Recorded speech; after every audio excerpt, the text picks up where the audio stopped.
Duha ka mga persons under police custody nagpositibo sa COVID-19. Subay nini dalaw sa mga detention cell sa Lapu-Lapu City Police Office kasamtangan o nang gisuspenso. Si Luan Mirondina adunay live report. May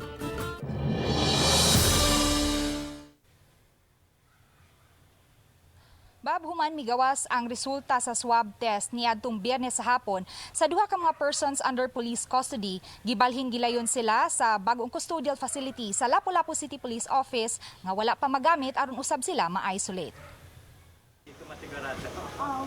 Padayon karong naka-isolate o giobserbahan ang kahimtang sa duha ka mga persons under police custody nga nagpositibo sa COVID-19. Ang duha nga pulos mga lalaki ug parehong nadakpan tungod sa kalambigitan sa ilegal nga drogas na nag-edad og 22 ug 38 anyos. Pulos hinuon asymptomatic ang duha. Before mo nato sila i-commit ngadto sa city jail, mo undergo sa sila og mga kaning test na, then na found out nato na na positive.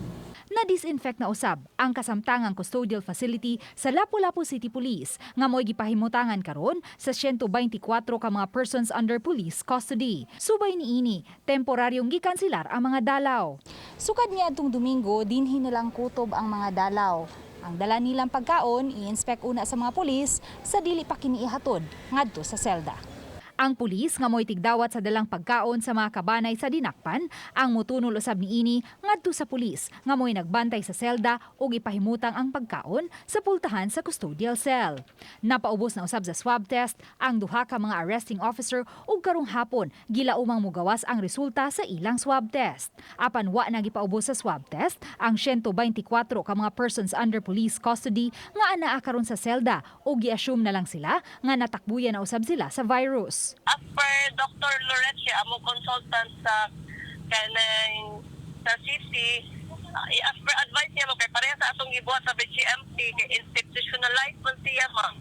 Kanang good as mo ato na to lang gitreat as kanang na positive kay kanang good as kanang na expose man to sila tanan.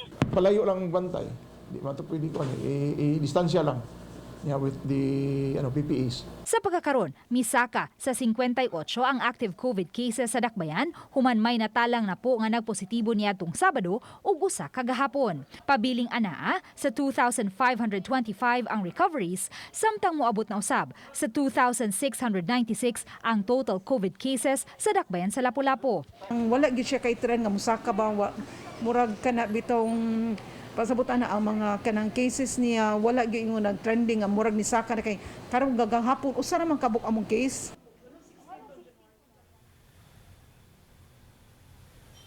Samtang bab ug mga adlaw gilauman usab nga mogawas ang resulta sa ikaduhang swab test sa 7 ka mga uponganon nga mga returning overseas Filipinos nga naabot sa Mactan Cebu International Airport niadtong Enero 6 ug 7. Bab, daghang salamat Luan Mirondina sa imong live report.